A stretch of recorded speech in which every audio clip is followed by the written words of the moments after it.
As I mentioned in a video a few weeks ago, one of the highest viewed videos I've made on this channel has nothing to do with self-improvement.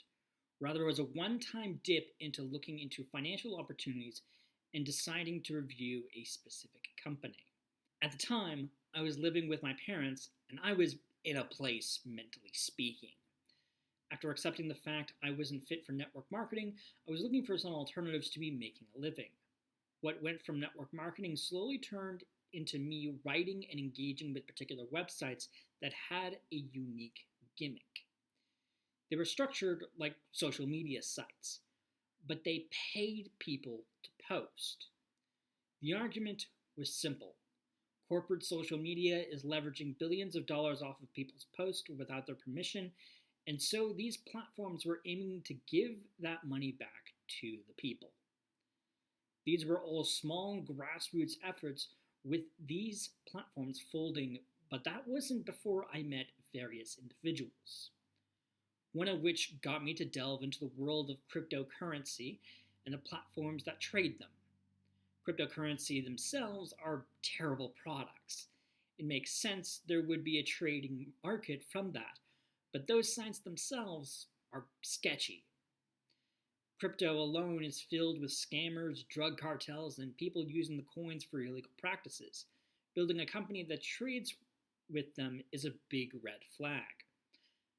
I was directed to one such scam by someone I met through those platforms, and with me wanting to do the YouTube thing back then, decided instead of writing a response to them, I'd do a video on the whole thing and send them the link afterwards. Considering my videos weren't getting much traction, I was anticipating this wouldn't get that much attention. Oh, how foolish and small-minded I was back then. Several months later, I got an email from a supposed representative asking me to take the video down, even mentioning that they had an affiliate program where I could get paid to write a more glowing review on my website of their website. When I wrote a lengthy refusal, their response was, "This wasn't what we stated." Yeah, no shit. You built a brand around crypto, a tool that scammers use, and presented it on a website that is filled with various flaws that someone like me could point out. Of course I'm going to talk about it and not take the video down.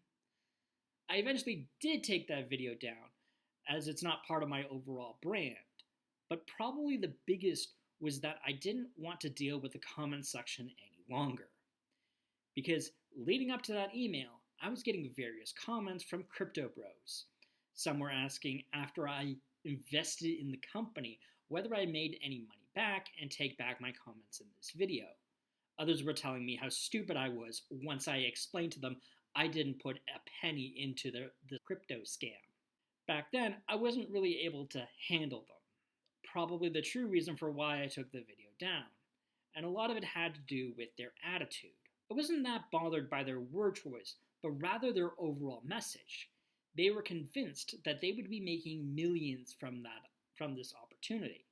They implied it's people like me making videos, writing lengthy responses to defend my choices that are the problem here. I'm a problem because I'm a loser. I'm a problem because I'm not drinking the Kool-Aid with them and instead standing by the sidelines while they make, in my opinion, a dumbass move. Now, obviously, I was right. It was a scam and the site is no longer operable. What lingers on my mind isn't whether those individuals got their money back, but rather, for the sake of this video, where this desire for more stems from.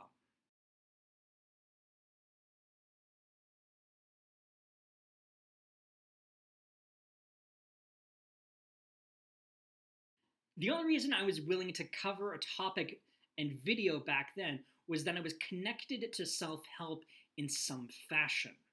Saving up money, budgeting, and making good money decisions is part of being a better person and being financially responsible. So in my mind, it was my duty to talk about this and about crypto at large. But looking back at that, there's more abstract connections between these industries, both crypto and self-help. Focusing on self-help, one connection that's distinct is this desire for more.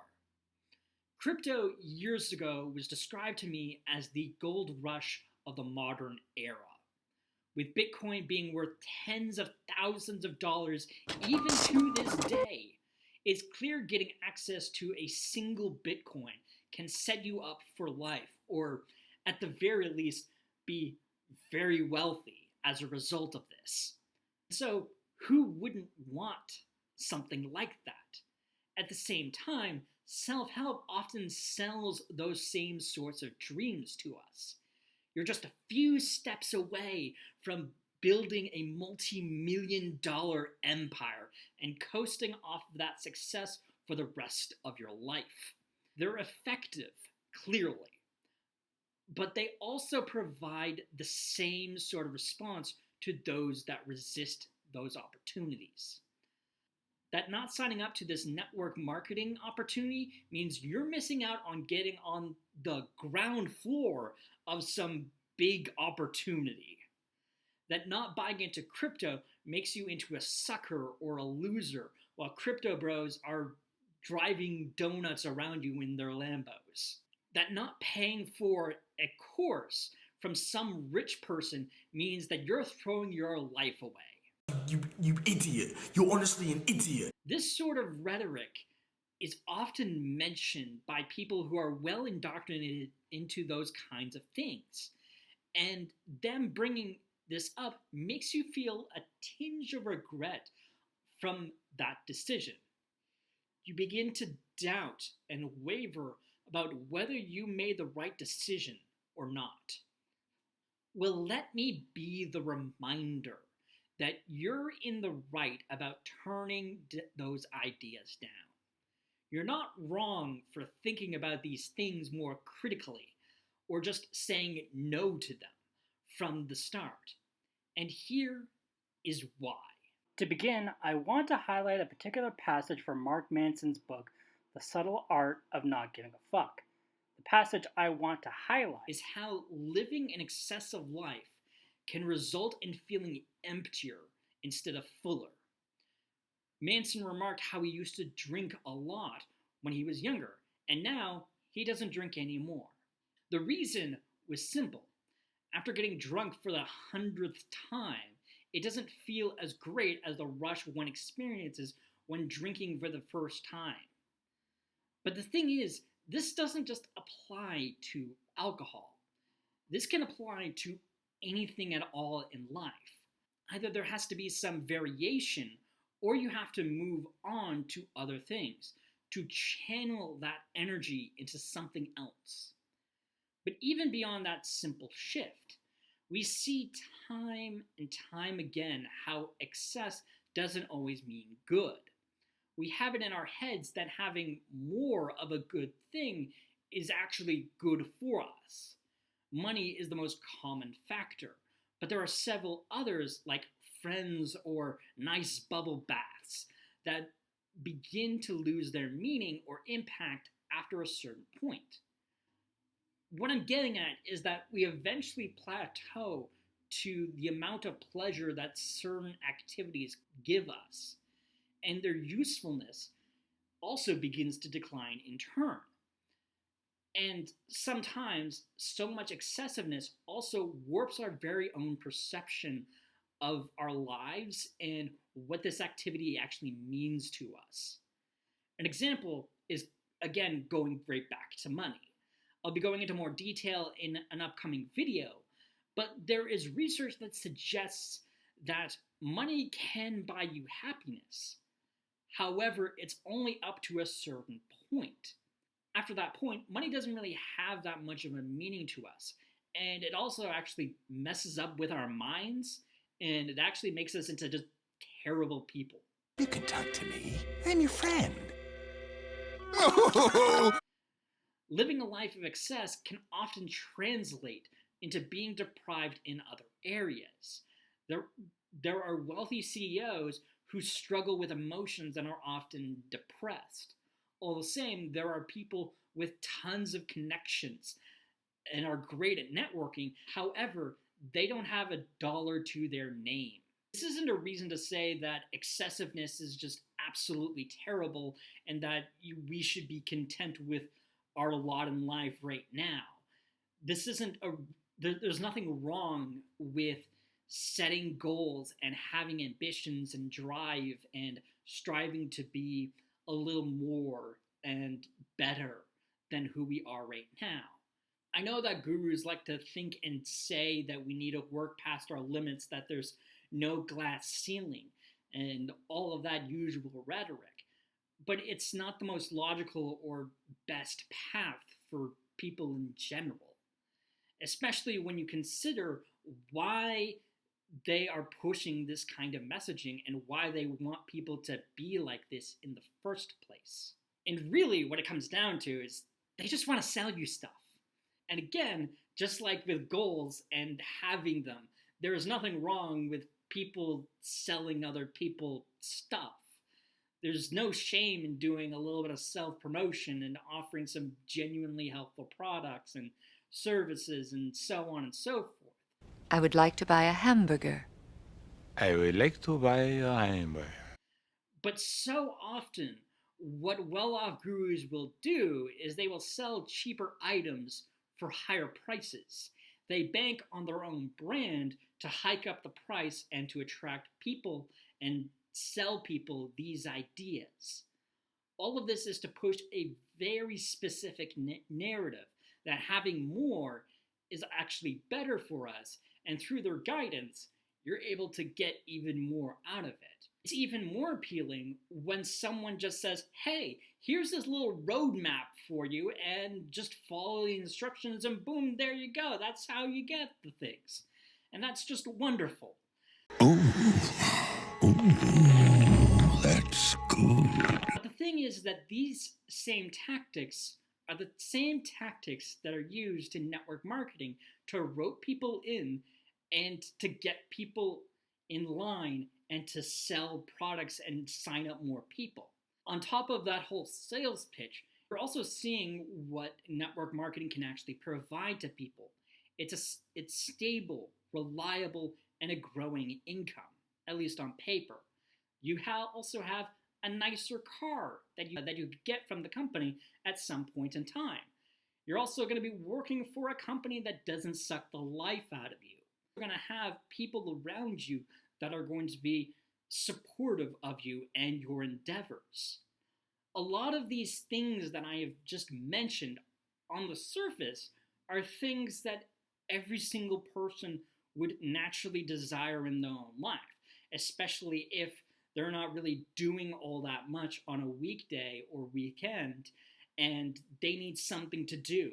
Having a group of friends over at the house or like someplace else and having a good time all feels really great. But those things reach a point where those become a detriment, and they become even worse when they are connected to some network marketing scheme. In network marketing, a small group of people are actually the ones turning a profit, working the company.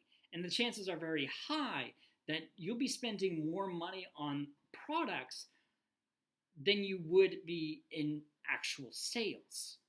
And buying stuff from other gurus might not solve your problems directly, or they might make your problems even worse.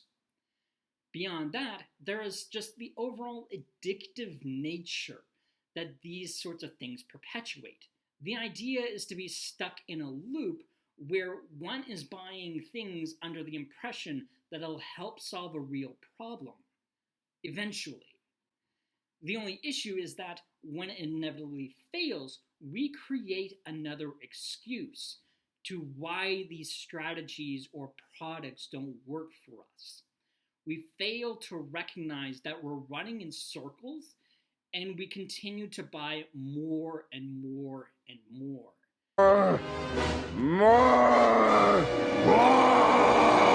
All of this is to perpetuate this idea that they can be like them. You can be like them and have your time to shine. That is the overall message that these products and these gurus often emphasize. All that you have to do is crave more and aspire to some higher being. But all of this is just a lie. Liar! And I say it's a lie because of a pattern I've been seeing amongst gurus. The difference between a good guru and a bad one boils down to what their products and services intend to solve and how they go about presenting it and marketing it to people. A bad guru focuses on hype and excitement to drum up interest for people. As such, they'll often aim for bigger problems that people want to solve. Even when they provide some direct avenues, they imply it's easy to go through the process by simply listening to what they have to say and trust their word. When you inflate the balloon, could you do it in the form of a kitten? Of course I can.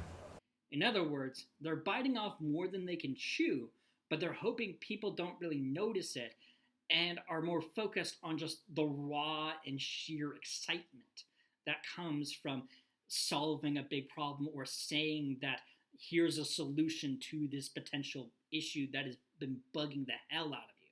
Meanwhile, the good gurus will focus on much smaller issues. They can still excite people, but they're more realistic about it. If they tackle bigger problems, they're going to mention that this might take a little bit longer than you would expect, or you have to get into some habit loops, or you have to dedicate more time and energy to these kinds of things. Overall, they're going to be more considerate and methodical in how they're going to be teaching you and giving you information and guiding you. This distinction is very important because at the end of the day, we all can't realistically be at the top of every aspect of our lives, nor can we just continue to go past the maximum limit. Spaceball 1. They've gone to plaid. Beyond us being flawed, there are other structures that will crumble if we focus too much on certain aspects of our lives. And a good example is, again, those paid social media platforms that I talked about briefly. After a while, those companies folded for a very specific reason. They ran out of money to pay people. It turns out that they had a structure very similar to network marketing.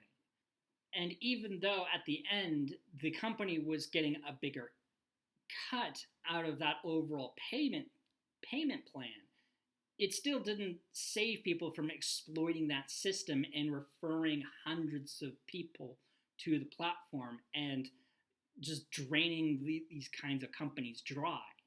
And that's the irony of it all. These same social media companies that paid people to post buckled under the intense pressure that came from people doing exactly that and demanding payments, and rightly so. Ironic. My point in rambling on about all of this stuff is that the more that gurus are presenting would no longer be relevant if people actually went and strived for that. They would need to be coming up with something else in order to attract more people and to address specific problems. And the problem is that they're not really growing or adapting or adding in more things. They're creating some additional courses or they're creating some more events, but it's all the same sort of stuff. And the other unfortunate bit is that I don't think these well-off gurus are really doing anything extra, or they don't really want to be growing any more than they already have. Instead, they are content with doing the exact same sort of thing that they've been doing for years and years and years. They'll release a different book here and there, but ultimately they're going to be focusing on their own bread and butter kind of tactics and not really adapt or change. All the while trying to get people to get more and buy more things and aspire for more stuff that frankly, people don't really need. So, as I like to do near the end of every video, I want to be talking about some of these solutions that can address these particular issues.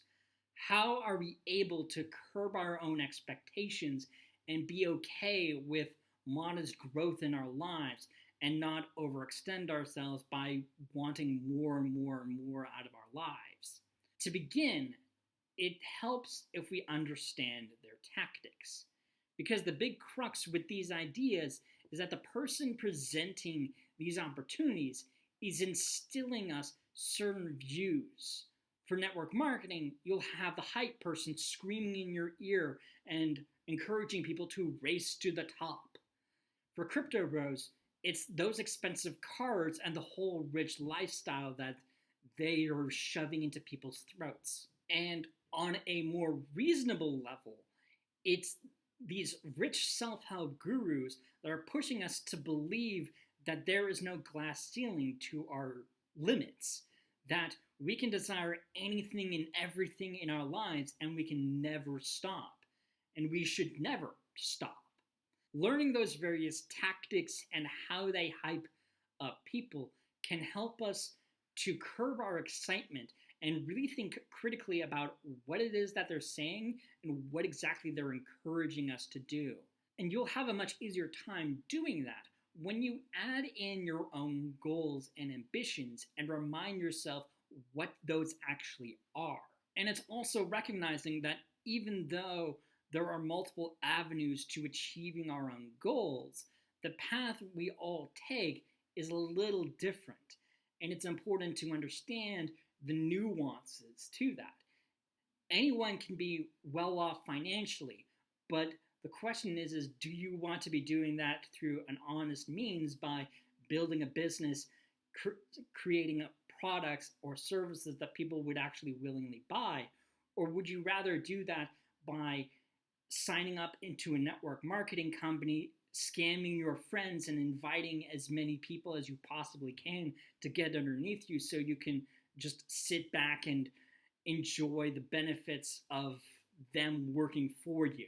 We can't predict exactly how we're going to be doing this because those two ideas are just simply two ideas and there's many other ones. We know that each method has various steps that we need to be taking.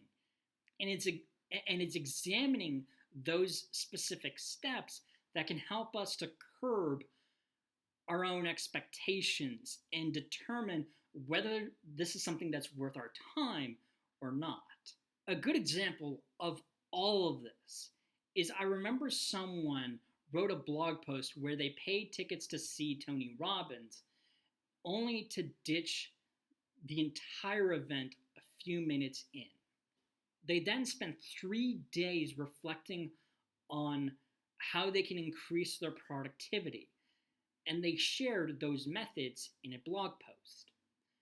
It's things like that that I really want to be highlighting. Sure, Tony Robbins did get that person's money. They might not have gotten a refund from that. That's okay. But for that individual, they quickly realized that this wasn't for them, and they decided to go and do something else instead. They had a specific goal in mind, and instead of being distracted by the Robbins event, they instead focused on what they actually wanted to do with that time instead.